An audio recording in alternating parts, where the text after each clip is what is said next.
So ఇంత పవిత్రంగా శ్యామలమ్మ బోనం చేస్తుంది, ఆట పాటలతో బోనం తీసుకోవాలి. కానీ ఎందుకు కొన్ని సందర్భాల్లో బియాండ్ బౌండరీస్ మీరు బిహేవ్ చేసిన పరిస్థితి ఉంటుంది, అది చాలా కాంట్రవర్సీ అయ్యే సిచ్యువేషన్స్ ఉంటుంది. అసలు శివశక్తిగా చెయ్యకూడని పనులు కూడా చేసిన పరిస్థితి. ఎగ్జాంపుల్, శివశక్తులుగా అసలుకి పాడలు మొయ్యరు.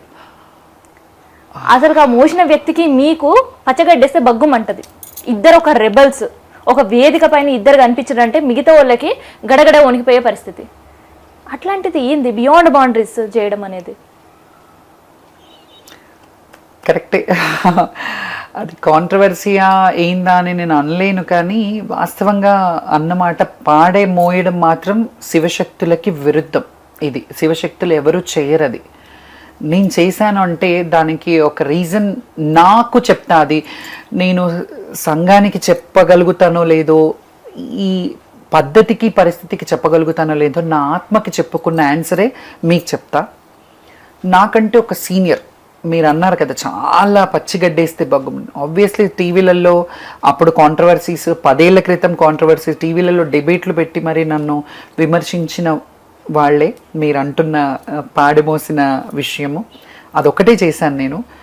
నాకంటే చాలా సీనియర్ ఆమె. మేమిద్దరం ఎప్పుడు అట్లా వైరలిజం ఉన్నా ఒక లాస్ట్ మూమెంట్లో ఒకలాంటి, ఆమె కూడా నాతో ఎక్కడన్నా కొన్ని సందర్భాల్లో కలిసి హాయ్ హలో అన్నట్టే ఉంది, కానీ అంత ర్యాపో లేదు మాకు. చెప్తున్నారు మీరన్న మాటనే పచ్చిగడ్డేస్తే బగ్గుమనేది.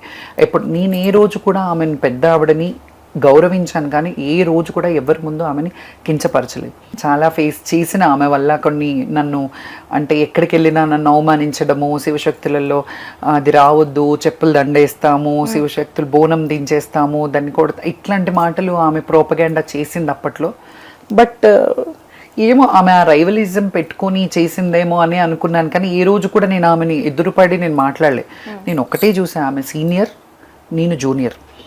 ఆమె నుంచి చూసి కొన్ని నేర్చుకున్నామో నేర్చుకోలేమో పద్ధతి అది పక్కన పెడితే, నాకంటే పెద్దది, నాతో యుద్ధం చేసింది ఆమెని. నేను లాస్ట్ మూమెంట్లో మా నాన్న చనిపోయినప్పుడు ఆమె వచ్చింది నా దగ్గరికి. అంటే నానున్నప్పుడు నా పక్కనే ఉంది. తను కొన్ని సందర్భాల్లో వచ్చి చూసుకుంది, శివశక్తులతో పాటు తను వచ్చింది. 1-2 సార్లు ఫోన్ చేసి ధైర్యంగా ఉండని చెప్పింది. నేను అన్నీ మర్చిపోయా. ఆ సందర్భంలో అన్నీ మర్చిపోయా. నాన్న నేను ఎప్పుడైతే ఆ ట్రామాలో ఉన్నానో అప్పుడు వచ్చింది కదా, సాత్కున్ మాఫ్ అనుకున్నాను, నేను వదిలేశాను. ఆ కర్మ నాదేమైనా ఏ జన్మలోనన్నా ఉందేమో, తనతో అనిపించుకోవాల్సిన పరిస్థితి వచ్చింది అనుకొని ఆ కర్మ తీరిపోయింది. మనిషి చనిపోయింది, ఇంకా నేను ఎవరితో గొడవపడాలి, ఎవరితో ఫైట్ చేయడానికి ఒక మనిషి ఉండాలి కదా. ఆ మనిషి చనిపోయింది. అదిగాక ఒక అంటే రిలేషన్ ఎలాగా మేము నాకు ఆమెకి ఎలాంటి బంధం ఉండేది అనేది పక్కన పెడితే, రైవలరీ గొడవలు ఉండేవి అని పక్కన పెడితే, తను ఒక శివశక్తి. మీరు మీకు తెలుసో తెలీదో, శివశక్తులు చనిపోయినప్పుడు దండకాలు వేస్తే ఆ డెడ్ బాడీ కూడా ఇట్లా కదలిక ఇట్లా వస్తుంది అనేది 100%.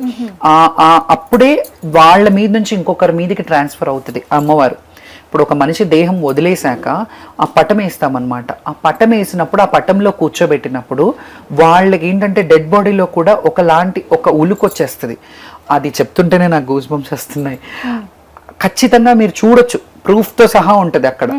ఆ వాయిద్యాలు వాయిస్తూ దండకాలు వేసి అమ్మవారిని పిలిపిస్తారు. అప్పుడు వాళ్ళ ఒంటి మీద నుంచి ఆ ఫ్యామిలీకి సంబంధించిన వాళ్ళ ఒంటి మీదకి వెళ్తుంది అమ్మవారు. ఆ టైం, ఆ లాస్ట్ రైట్స్ గౌరవంగా ఇవ్వాలి అందరూ.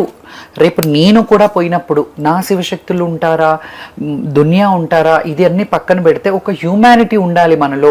శివశక్తుల్లో ఒక హ్యూమానిటీ రావాలి.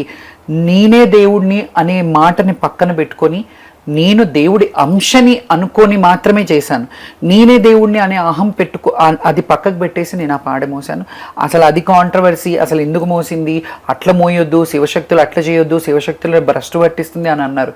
నేను కేవలం ఒక హ్యూమానిటీ, ఒక నాకంటే ఒక సీనియర్కి ఇచ్చే లాస్ట్ రైట్స్లో ఇచ్చే రెస్పెక్ట్, మా ఇద్దరి మధ్యలో ఎన్ని గొడవలు ఉన్నాయో అట్లీస్ట్ ఆ సోల్తో నేను కడిగేసుకున్నాను. అది ఆ సోల్కి నాకు ఆ వైరం ఏదైతే ఉందో దాన్ని నా నుంచి నేను ప్రొసీడ్ అయినా అనుకుంటా. అంటే ఆ గొడవని నేను ఇక్కడికి అంతం చేస్తున్నాను అనేది నేను తనకి చూసుకున్నాను. తను కూడా అండ్ వాళ్ళ ఫ్యామిలీ వాళ్ళు కూడా చాలా చాలా బాగా దే ఫెల్ట్ హ్యాపీ.